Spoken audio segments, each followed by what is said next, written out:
दोस्तों आज हम बात करेंगे चाइना के इकोनॉमिक राइज के सीक्रेट्स की और हम ये जानेंगे कि कैसे मॉडर्न चाइना सिर्फ 70 सालों में दुनिया की सेकेंड लार्जेस्ट इकोनॉमी बन गया। इस सफर की शुरुआत हम चाइना के इतिहास से करेंगे और फिर ये जानेंगे कि कैसे चाइना ने ह्यूमन रिसोर्सेज को अपनी इकोनॉमी की बैकबोन बनाया और फिर कैसे उस ह्यूमन रिसोर्स को यूज करके चाइना ने समय की मांग के अनुसार एक इंडस्ट्री से दूसरी इंडस्ट्री में अपनी प्रायोरिटीज को शिफ्ट किया, चाहे वो एग्रीकल्चर हो, टेक्सटाइल इंडस्ट्री हो, इलेक्ट्रॉनिक इंडस्ट्री हो, टेक्नोलॉजी इंडस्ट्री हो या फिर हो सर्विस सेक्टर। वर्ल्ड बैंक के हिसाब से 1990 में इंडिया और चाइना की जीडीपी ऑलमोस्ट सिमिलर थी, लेकिन आज चाइना की जीडीपी $14.5 ट्रिलियन है as compare to $3 trillion of India. China आज यूएसए को भी चैलेंज कर रहा है, जिसकी $20 ट्रिलियन जीडीपी को शायद वो जल्द ही क्रॉस कर लेगा। इसके अलावा जहां एक तरफ रशिया और यूएसए ने मैसिव नेचुरल रिसोर्सेज जैसे ऑयल एंड गैस को अपनी इकोनॉमी का बेस बनाया, ये चाइना के लिए पॉसिबल नहीं था कम रिसोर्सेज के चलते। हम इस वीडियो में इसी सवाल का जवाब देंगे कि कैसे इतने कम रिसोर्सेज के बावजूद आज चाइना सेकेंड लार्जेस्ट इकोनॉमी है। क्या ये सिर्फ एक स्टेट कंट्रोल्ड कम्युनिस्ट रेजिम की वजह से हुआ है या फिर इसके पीछे कोई और कारण भी है? दोस्तों मैं हूं आदर्श गुप्ता और स्वागत है आपका स्टडी आईक्यू में। अगर आप इस लेक्चर से रिलेटेड पीडीएफ या इंपॉर्टेंट डॉक्यूमेंट चाहते हैं तो आप मेरा टेलीग्राम चैनल ज्वाइन कर सकते हैं। Here is the link and you can also follow me on Instagram for regular updates.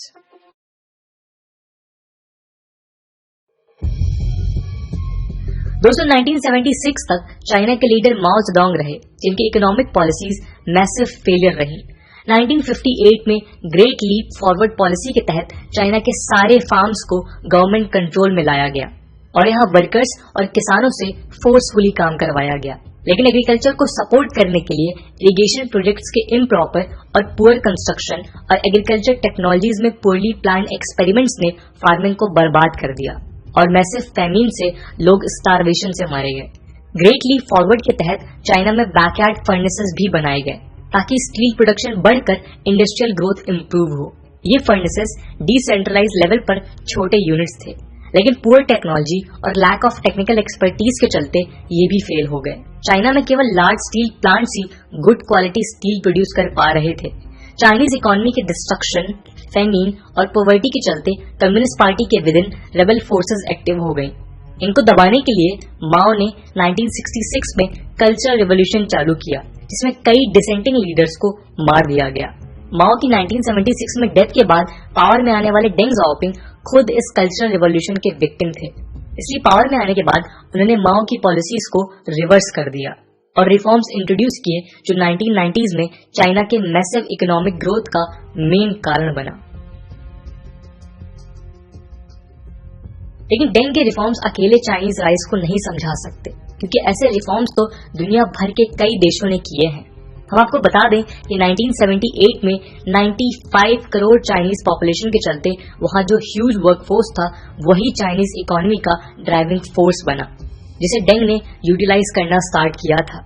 आइए अब हम डेंग के रिफॉर्म्स के थ्रू चाइनीज इकोनॉमी की ग्रोथ ट्रेजेक्टरी को समझते हैं। चाइना में मैसिव लेबर फोर्स तो थी, लेकिन ये अनस्किल्ड थी। इसका मेन कारण था माओ का कल्चरल रिवॉल्यूशन, जिसके तहत डिसेंट को दबाने के लिए कई स्कूल्स और यूनिवर्सिटीज डिस्ट्रॉय कर दिए गए। साथ ही फार्म्स में फोर्स लेबर ने इन वर्कर्स को एजुकेट होने से रोका, स्पेशली रूरल एरियाज में। डेंग ज़ाओपिंग ने माओ की फेल्ड पॉलिसीज को रिवर्स करना चालू किया। लार्ज वर्कफोर्स के पोटेंशियल को वो जानते थे और ये भी समझ गए थे कि फोर्सफुल लेबर इकोनॉमी के लिए सस्टेनेबल नहीं है और बिना इंसेंटिव्स और मोटिवेशन के लोगों से काम करवाना एक कॉस्टली और मुश्किल काम था। ऊपर से रिवेलियंस का डर तो था ही, साथ ही अनस्किल्ड लेबर फिलहाल हाई स्किल्ड इंडस्ट्रीज जैसे स्टील या हैवी मशीनरी में नहीं जा सकती थी। इसलिए डेंग ने पहले इन्हें एग्रीकल्चर और लो स्किल्ड इंडस्ट्रीज में सीमित रखा। इसलिए सबसे पहले फार्मिंग लैंड से गवर्नमेंट कंट्रोल हटाकर प्राइवेट फार्मिंग और फार्मर्स को बढ़ावा दिया। पहले फार्मिंग की सारी कमाई स्टेट के पास जाती थी और वर्कर्स को सिर्फ बेसिक वेज मिलता था, लेकिन अब फार्मर्स स्टेट को टैक्स देकर बाकी ग्रेन्स मार्केट में बेच सकते थे। ये पॉलिसी मैसिव सक्सेस रही और जो चाइना फैमिन फेस कर रहा था वो देखते देखते फूड सरप्लस देश बन गया। एग्रीकल्चर बूस्ट ने लोगों को पॉवर्टी से उठाया और इनकम राइज ने फार्म ओनर्स को कमर्शियल क्रॉप्स जैसे शुगर केन, कॉटन एक्सेट्रा में इन्वेस्ट करने के लिए मोटिवेट किया। इसमें कॉटन सबसे वाइड स्प्रेड कैश क्रॉप थी, जो चाइनीज टेक्सटाइल रिवॉल्यूशन का कारण भी बना, जिसकी बात आगे चल के हम डिटेल में करेंगे। एग्रीकल्चर में अनस्किल्ड लेबर सरप्लस को धीरे धीरे इंडस्ट्रीज में शिफ्ट करना था, जिसे पहले low skilled basic goods industries में भेजा गया। इसके लिए डेंग ने township and village enterprises TVEs को प्रमोट किया, जो toys, furniture, fertiliser, farm tools etcetera produce करते थे।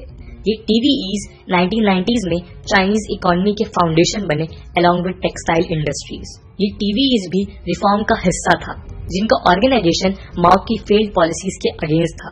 TVEs पहले कम्यून एंड ब्रिगेड एंटरप्राइजेस कहलाते थे, जो स्टेट कंट्रोल थे, जिन पर कंट्रोल टॉप लीडरशिप का था। ये top down policy local problems को एड्रेस नहीं कर पाई और स्टेट कंट्रोल ने इनमें मैसिव करप्शंस क्रिएट किए, प्लस लोगों के पास काम करने का इंसेंटिव नहीं था।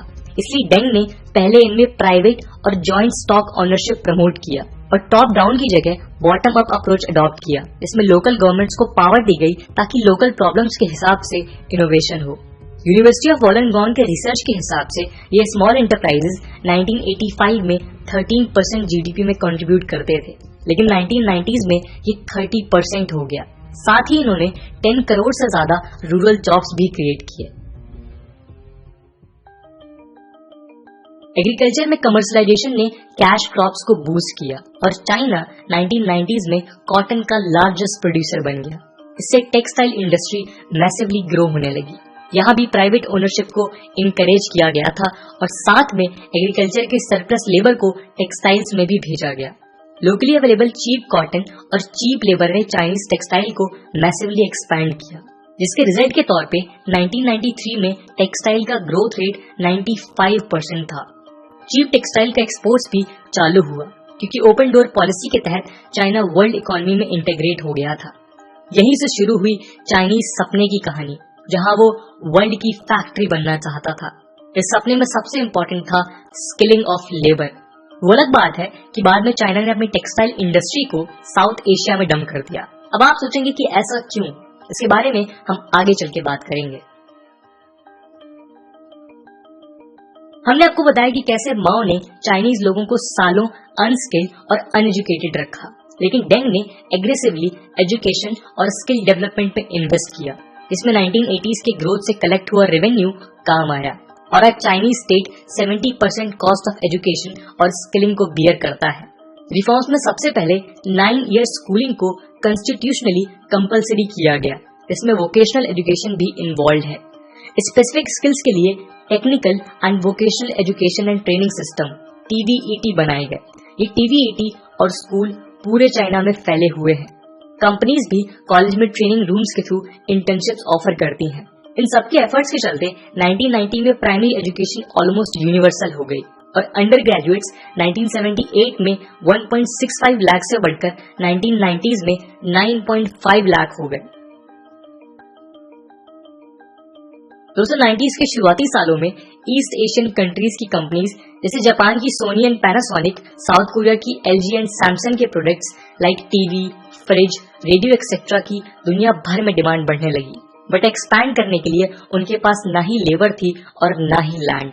यहाँ पर चाइना ने बड़ा फायदा उठाया और इन कंपनीज को अपने देश में प्लांट सेटअप करने के लिए कहा, क्योंकि चीप स्किल लेबर और अनलिमिटेड लैंड तो था ही चाइना के पास। और यहाँ से शुरू हुई चाइना की अनस्टॉपेबल ग्रोथ की जर्नी। टेक्सटाइल के एक्सपोर्ट्स में सक्सेस के बाद उसे समझ आ चुका था कि चीप एंड स्किल लेबर से ही वो वर्ल्ड की फैक्ट्री बन सकता है।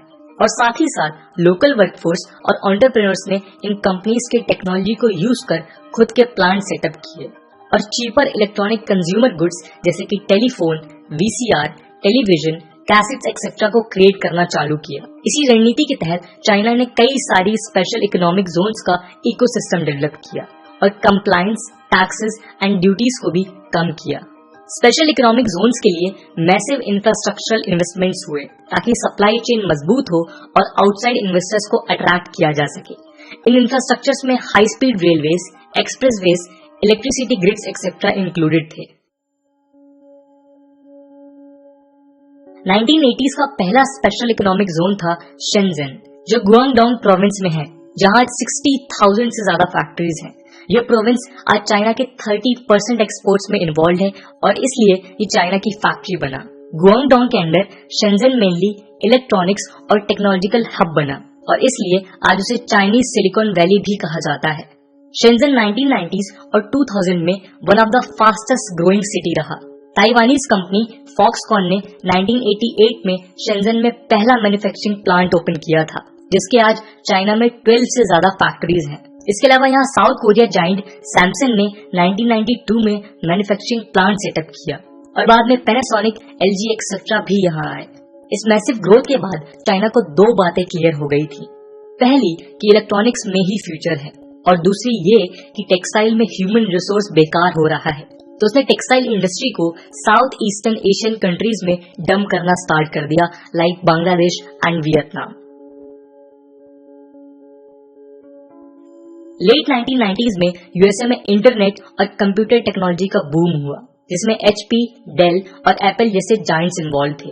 इन कंपनीज को भी अपने हार्डवेयर प्रोडक्ट्स के प्रोडक्शन के लिए चीप लेबर चाहिए थी, लेकिन न्यू फैक्ट्रीज कॉस्टली थी, इसलिए जन्म हुआ मैन्युफैक्चरिंग आउटसोर्सिंग का। साथ में ईस्ट एशियन कंपनी के चाइना में इन्वेस्टमेंट्स ने उसकी इकोनॉमी को पावरफुल बनाया था और अब चाइना बेटर बार्गेनिंग पोजीशन में था।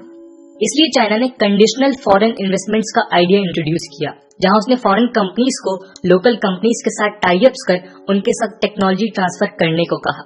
इसके तहत स्मॉल चाइनीज कंपनीज और एग्जिस्टिंग फॉरेन प्लांट्स में बिग कंपनीज के कंपोनेंट्स प्रोड्यूस होने लगे। फॉर एग्जांपल, चाइना में आज फॉक्सकॉन के थ्रू एप्पल अपने आईफोन्स का प्रोडक्शन करता है। कई और कंपनीज जैसे HP, कॉम्पैक्ट, डेल एक्सेट्रा के कंप्यूटर्स और लैपटॉप्स की प्रोडक्शन और असेंबलिंग भी चाइना में होने लगी।